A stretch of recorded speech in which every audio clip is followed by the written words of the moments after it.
เดินทางไปคอนเสิร์ตแล้วตอนนี้แวะก่อนไปงานเลยปั๊มสุดท้ายแล้วนะจ๊ะ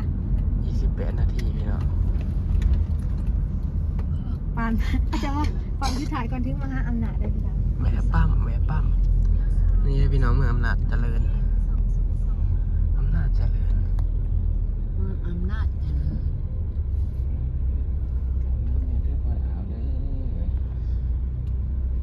พี่น้องมาหอดงานแล้วเด้อนี่พาคนทานร้ายไปไหนครับนั่นจะมาขออีกทีเดียวนะจอดที่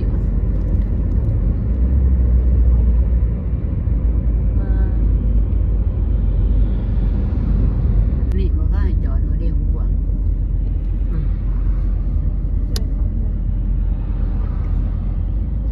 ตอนนี้ก็มาหอดแล้วนี่มาหอดเลยพี่น้องขนาดตอนทิ้งเคียดจับทยอยมากพี่น้อง เราต้องทำก่อนนะแม่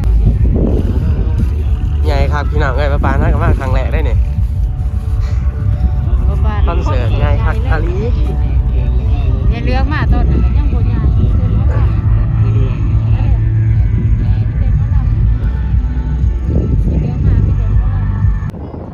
พี่น้องไปด้วยกันแล้วเนี่ยคนกำลังทยอยมากพี่น้องเจ้าหน่อยก็เต็มละรถแถวนี้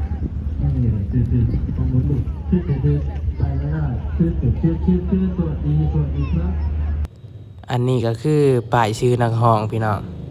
มีหลายแห่งป้ามีแต่นักห้องแบบบปานมากเลยนะ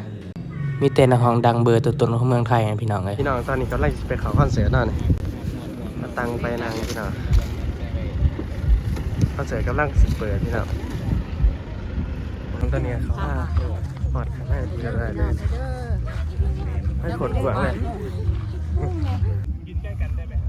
พี่น้องกดกวางเลย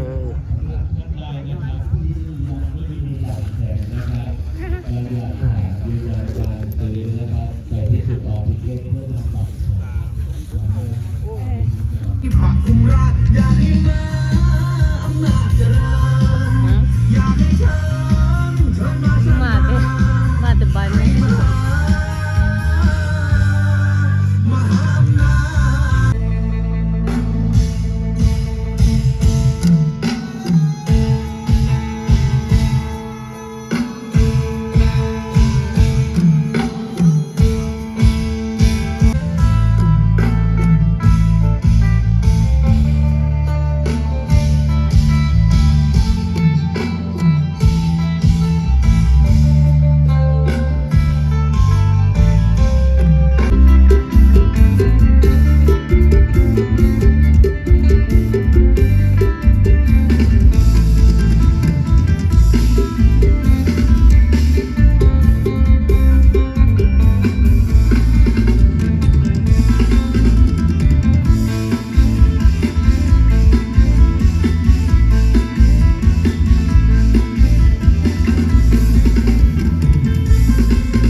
ตอนนี้สวัสดีครับแม่เลี้ยงเพิ่นกำลังกินใส่กรอกพี่น้องเนี่ยกินพออุ่นท้องพี่น้องใส่กรอกแล้วก็แจ่วแน่แต่ว่าเอาความรู้สึกออกมาก่อน เดี๋ยววิธีไงพี่บอกกันเปิดหน้าเลยดิ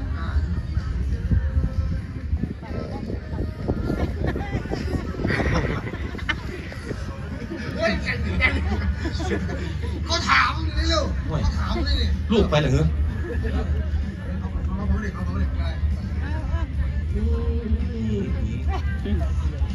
เฮ้ยดีเด็กเปิด เล็กบอกกะเลยเล็กกะอะไร น้องไม่อยากพูด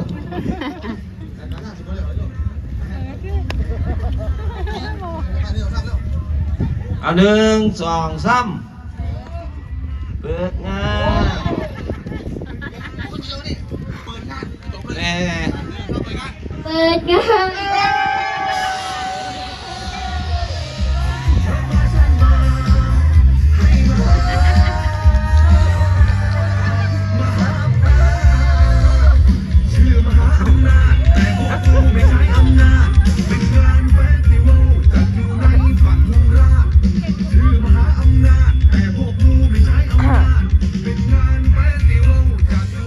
ถ้ากูมาหาเมียหนึ่งอยู่ไหน นี่เด้อทุกคนนักห้องคนแรกขึ้นไปห้องแล้วเนาะอันจักเพิ่นชื่อว่าจังได๋ล่ะพี่น้องเอ้ยบ่ปานกะมีแต่เคยเข้าไปฟังเพลงเพิ่นน่ะพี่น้องฟังผ่านๆเลยนะแต่บ่ฮู้ชื่อเพิ่นเนาะ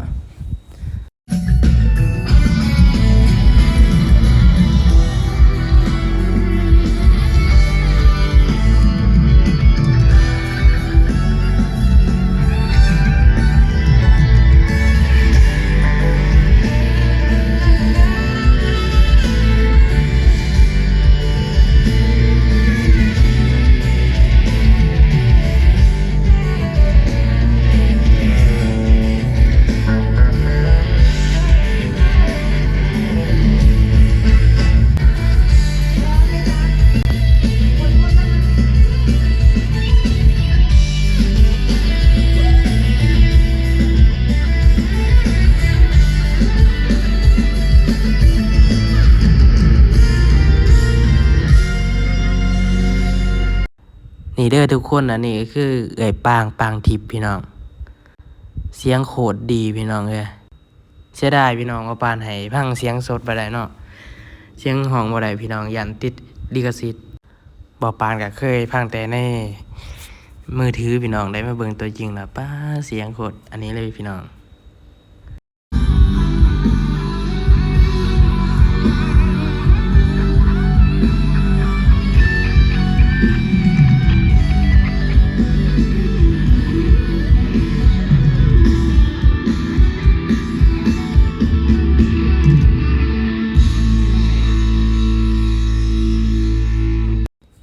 อันนี้จักซื้อวงเพิ่นจังได้แหละพี่น้องเอ้ยเคยฟังแต่เพลงเนาะแต่บ่ฮู้ชื่อนักร้องพี่น้อง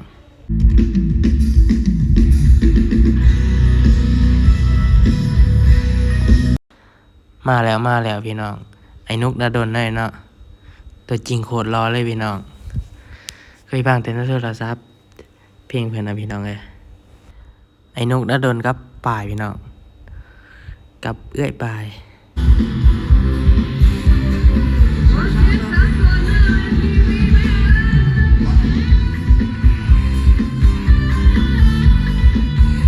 เจ้าของงานมหาอำนาจคุณเบิ้ลปทุมราชค่ำคืนนี้แน่นอนครับเรียนเชิญเด้อพี่น้องเด้อช่วงนี้ช่วงลุกไปครับผมมีเพลงสนุกมาให้ทุกคนได้ฟัง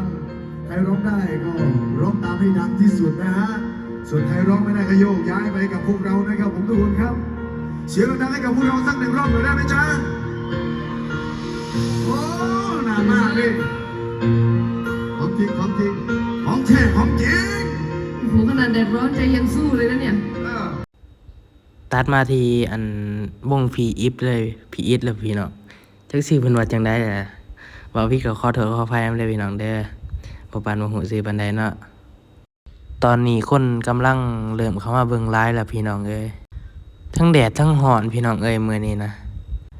แดดแต่ก็ทนได้พี่น้องเอ้ยเพื่อได้เห็นนักร้องเนาะบ่ปานก็บ่ได้ไปเสียหน้าอาหารพี่น้องเอ้ยมันแดดเนาะแดดแห้งเลยได้มานั่งอยู่แถวกลางๆพี่น้องเอ้ยแถวห่มเนาะ เดซเซอร์พร้อมไป เสียงให้ครับลาลาลูลู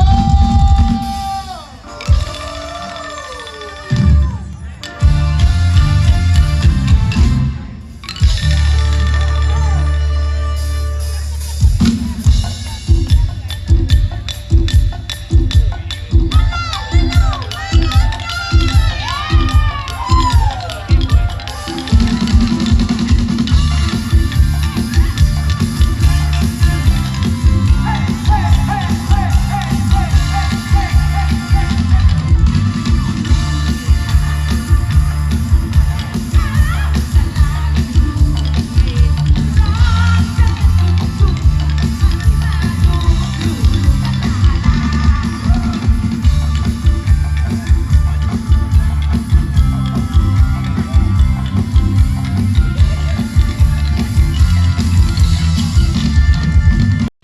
พี่น้องตอนนี้ก็ไก่สิคำแล้วเนาะ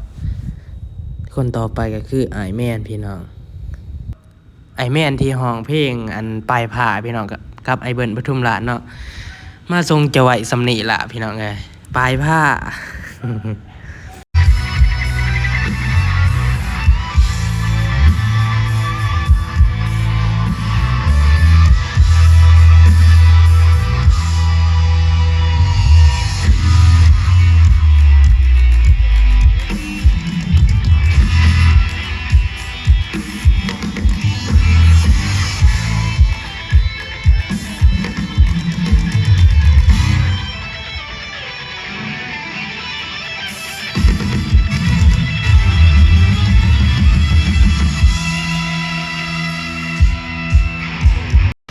ตอนนี้คนในงานก็เริ่มไล่เลยพี่น้องเลยกลางเว้นหนาวร้อนพี่น้องแต่คำมาน่ะหนาวนะพี่น้องเอ้ย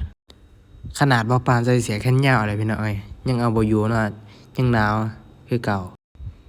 เวทีคือใหญ่อลังการแฮงพี่น้องโคตรสวยโคตรงามคนในงานโคตรหลายเลยพี่น้องว่าปานหลายเบิ่งล่ะบ่ต่ำกว่า 20,000 กว่าคนได้พี่น้องครั้งแรกเลยพี่น้องที่บ่ปานได้มางานแบบนี้เนาะงานเฟสติวัลอำนาจเจริญตัดผ่ามาทีวงแอลกอฮอล์เลยพี่น้องนี่วงนี้บ่ปานก็มักคือกันพี่น้องไอ้ปุ๋ยเนาะชื่อเพิ่นเนาะบ่ปานก็มักฟังเพลงเพิ่นคือกันพี่น้องเพลงอ้ายลาวบ่ปานก็ฟังแต่น้อยๆเลยพี่น้องแต่อายุบ่ปานนะ9 ปี10 ปีป้าตอนนี้ก็จะกำลังจูดผุพี่น้องป้ามีแต่ลูกงามเลยพี่น้องนะแต่ปึ้งปังสลองเปิดงานเลยพี่น้อง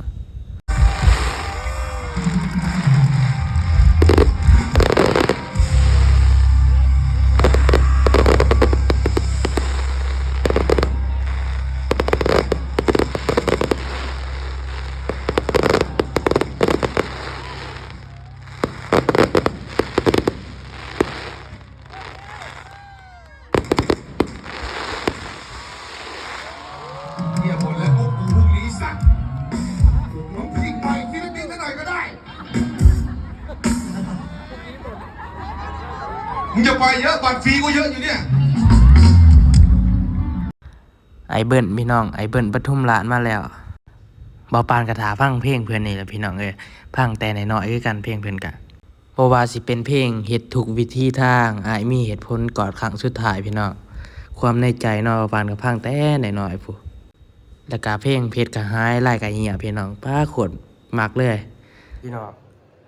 เมื่อคืนนี้แบตบ่ปานเมิดพี่น้องในทายน้อยเดียวนี่อันนี้ยังทันเอาออกเลยพี่น้องตอนนี้สาวๆพี่น้องข้างกับตื่นนอนม้วนแห้งพี่น้องเมื่อคืนเนี่ยได้ยินนะแบตกับเบิร์ดก่อนพี่น้องเอ้ยเก็บภาพบรรยากาศในงานกับบ่เบิร์ดสามพี่น้องเอ้ยแบตกับเบิร์ดก่อนเนาะมูลแคนแกนคูนกำลังขึ้นพี่น้องขึ้นนี่แบตดับก่อนแน่มีเลี้ยงกันเนาะน้องก็เป็นเลี้ยงพี่น้อง2 คนพี่น้องคนไลค์ก็แชร์เลยพี่น้องหากคนที่ตามก็ลิงก์แจ้งเตือนเขาฝากหน่อยเด้อมาเที่ยวไทยครั้งแรกพี่น้องมาดูคอนเสิร์ต